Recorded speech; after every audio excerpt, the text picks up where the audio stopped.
So, Dr. Stone Chapter Z equals 203 has officially released on the Shonen Jump app, and unfortunately because my video didn't record, I kind of spoiled myself, but that's fine. We're still going to do a reaction for this chapter right after this intro.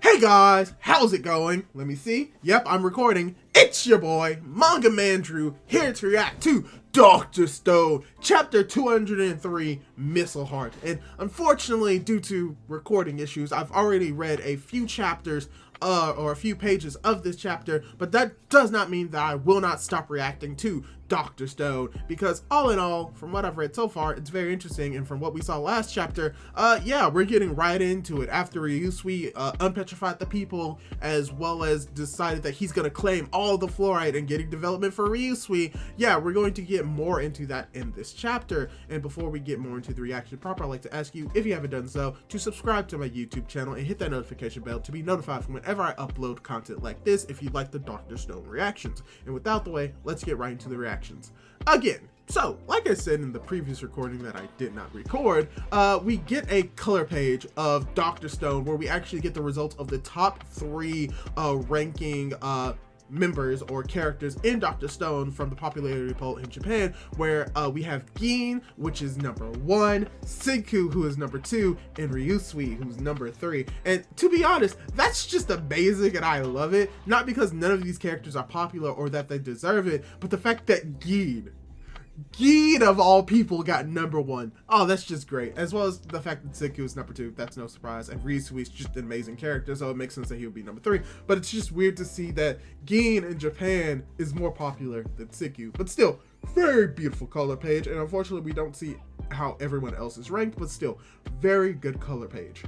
And then we go into the chapter proper, where we have that Senku has automatically discovered fluorite, as we get to see him basically talking most likely about the fluorite, as well as we see a few of the members digging up the fluorite, as he's like, since Japan's supply of fluorite is all dried up, we came to Barcelona, where there's heaps of it near the shoreline, as we have Suika saying, so clear, what a sparkly stone, as Senku chimes in, is like, and it glows when heated, as Gin also chimes in, which is why we call it Firefly Stone in Japanese. Okay.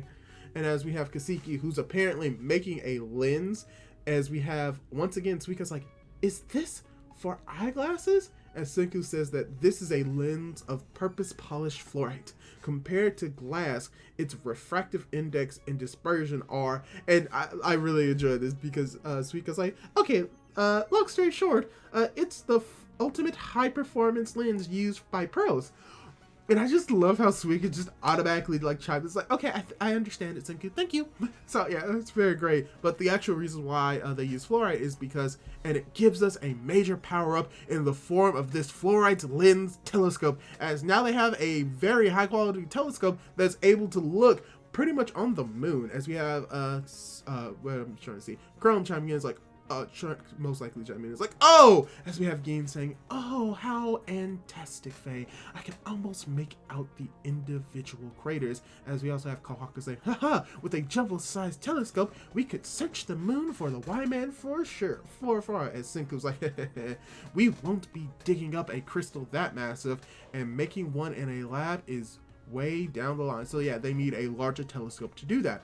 As we have Kaseki's like, ho ho ho, once we've got a look at Y-Man, this baby can fly us right up there, as people chime in as a rocket, as Gin says, kind of, and it's more or less like a model rocket. At the very least, they can use it for schematics or to use the specs as a frame of reference for them to actually build the actual rocket ship. So that's gonna be cool, as we have Chelsea saying, so tiny, lol, as we also have Suika chiming in is like, I'm just about the only one who could fit in there. As we have Chrome saying, you forgot that, how much you've grown, Suika. As Suika's like, oh, that's true. Oh, yeah.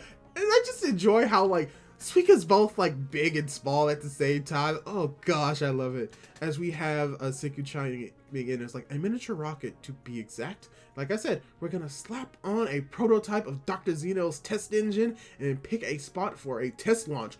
Ooh! Oh! That's why they used the fluorite. They made it like an actual like flyable rocket. Okay, not just like a simple model rocket, but like a model rocket that could actually be a spaceship. Cool. As we have Gin saying, it's absolute fey. Miniature or not, seeing the real thing with our own eyes makes it feel like we're getting closer to the moon every day, even down here in the stone world. As we have Ryusu chiming in, it's like, a proper moon mission means making deadly accurate trajectory calculations.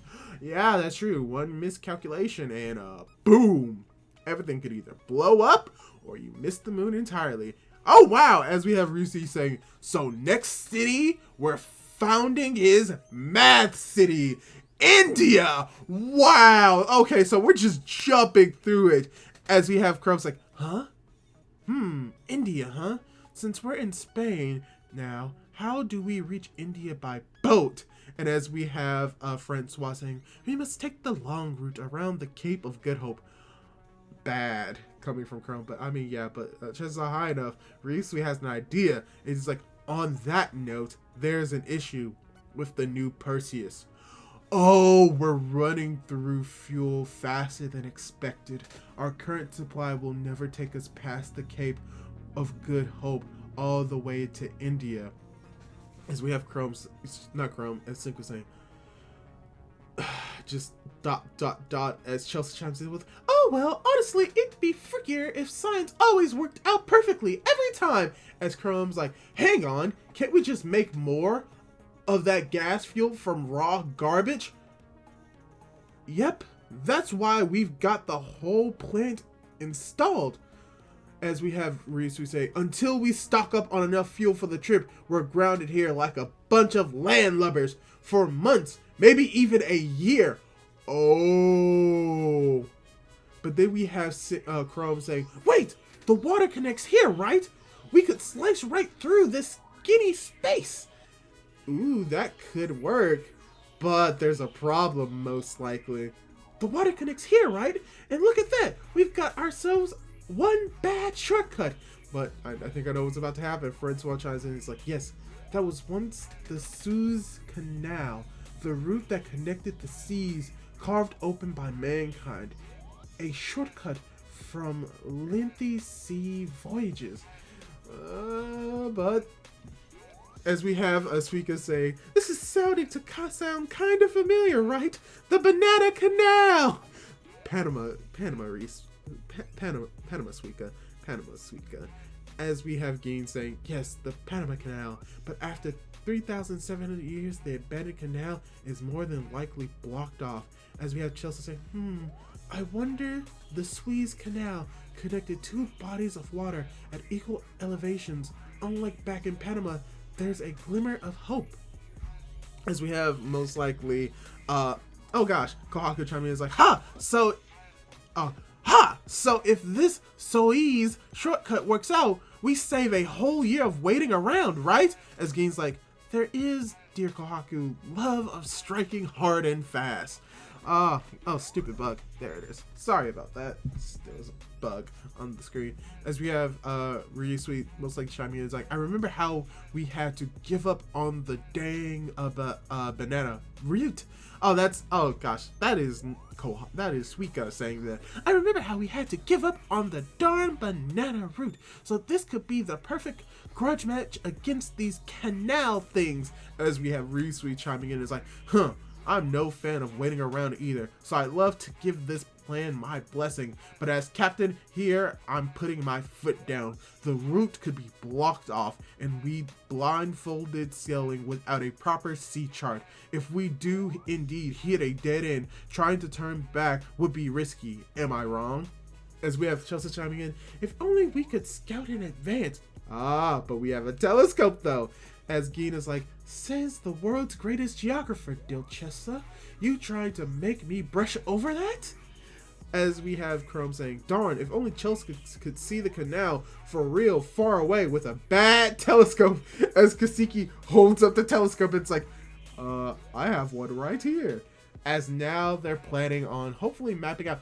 Oh yeah, I forgot they have blimp technology. As Chelsea's like, this is the bestest. I get to check out the Suez Canal and whip up the sea chart. Easy peasy. Gosh, can I not read? As we have Chrome and Kohaku saying, yeah, how's looking up there? Do you think we can slip through that Suez sea route thing? As we get the confirmation from Chelsea, it's like, nope, it's blocked. As they pass out on the floor in a comedic fashion. As we have Geeds like, as always, we have the worst luck. But then Chelsea notices something. He's like, hang on, fun fact here. Our ship would totes hit a dead end, but the sea route's still actually there. There's just some kind of dam made up of dead trees and junk. Ooh, I kind of expected what this would be. I suppose there has been plenty of climatic change over 3,700 years. You bet trees were probably popping up like crazy before a brief moment. But there's here day didn't last, and over time they withered and floated away from the dam. Oh, did someone call for destruction? It's still 20 kilometers away. Damn it. Damn it. You get it. And there's a beaver. Oh, and I see exactly what is going to happen. As Chelsea begins to chime in, selling over to break it down could be risky. We have no choice but to blow the dam up. Damn.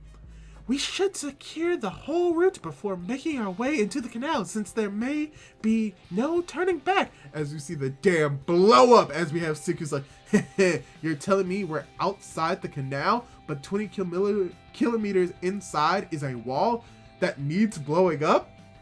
As we have Suika saying, that's a challenge. As we have Gin saying, how on earth?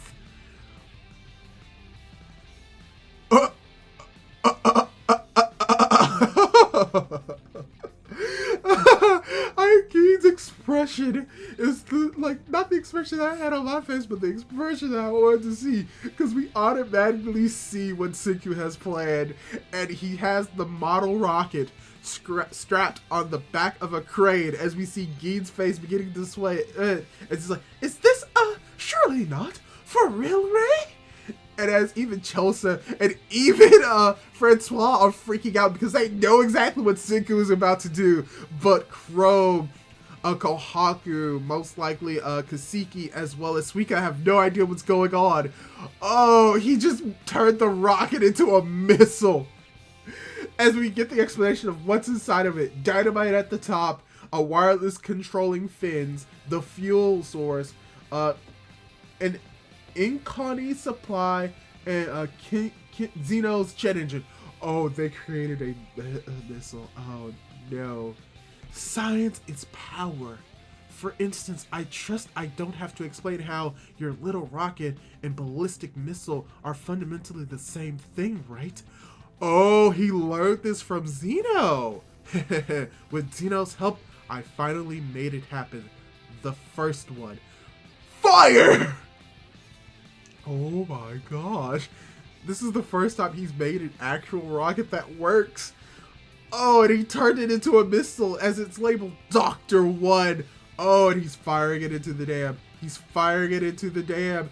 Oh, and he's gutting the missile as we see Chelsea pointing at the direction as her and Risui are on the blimp. And as it rockets past them, literally, hopefully, it hits the dam. And it's like, haha, behold, with the power of science, we'll blast into the future. Boom! As we see the dam explode. Damn. I'm sorry, I had to say it because it's a damn. End of chapter. Oh, wow. This was totally unexpected. For starters, let's go into a little bit of review mode now.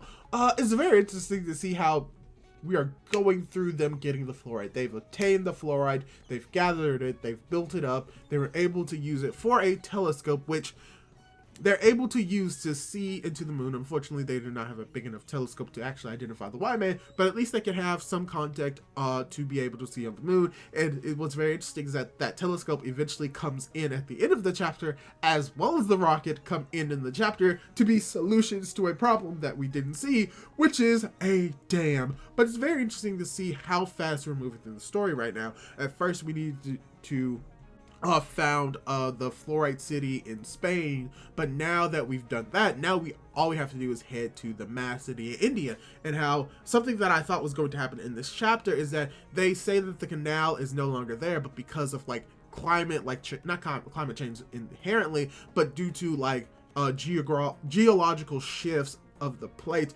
that potentially it could have opened up a path for them to go through, and it does technically, but it was blocked off by a dam, most likely by beavers. So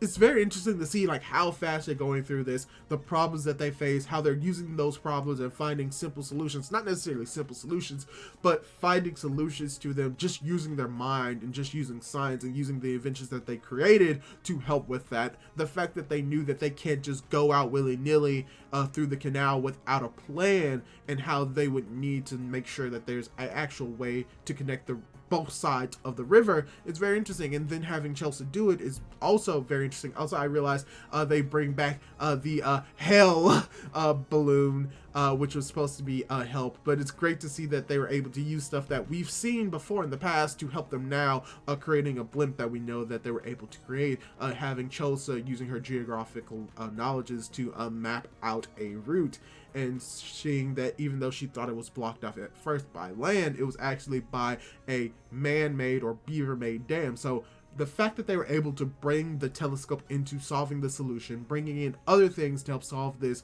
problem, not solution, but problem, as well as like converting this model rocket that we thought was just going to be a that I thought would just be a schematic for the actual rocket, could actually be used as a missile through and being able to guide it. Is also very interesting, and it also ties back to what Senku has been trying to do before he was petrified, creating a rocket that he's able to shoot up to the moon.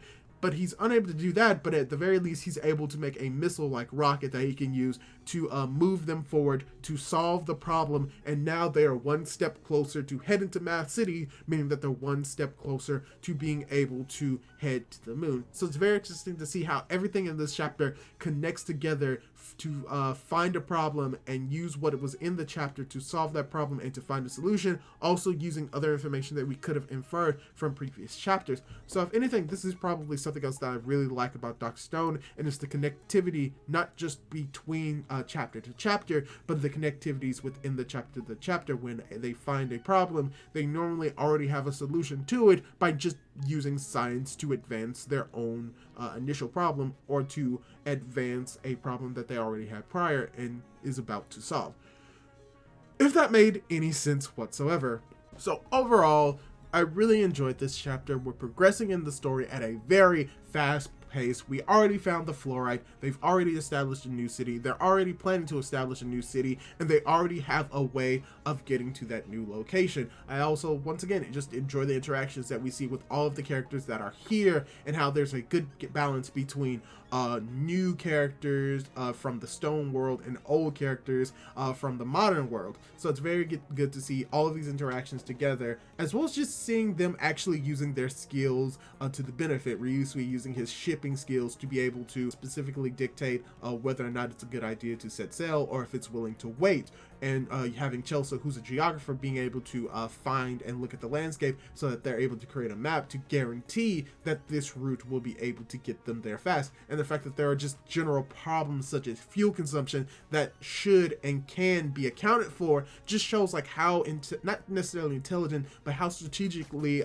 characters are thinking, and how they're just not just doing things off the seat of their pants, that everything that they're doing is calculated and planned, and they won't take a risk unless they know that it's worth it, which would be this canal. So yeah, Overall, I'm really enjoying the science and the strategy used in Dr. Stone by Senku and by the other characters, as well as the funny moments. So I really did enjoy this chapter, as I enjoy every chapter of Dr. Stone. So yeah, that's all I really have to say about this chapter. Hopefully you enjoyed it. Hopefully you enjoyed my reactions. What did you think of this chapter? Did you like it? Did you dislike it? Leave your thoughts down in the comments down below, as well as leave a like on this video if you like this type of content, as well as hit that subscription bell to be notified for whenever I upload more content, as well as subscribing to my YouTube channel, Manga Man Drew. So hopefully you enjoyed this video and have a happy 4th of July weekend. Do all that cool jazz, and hopefully I'll be able to catch you in my next video. Goodbye!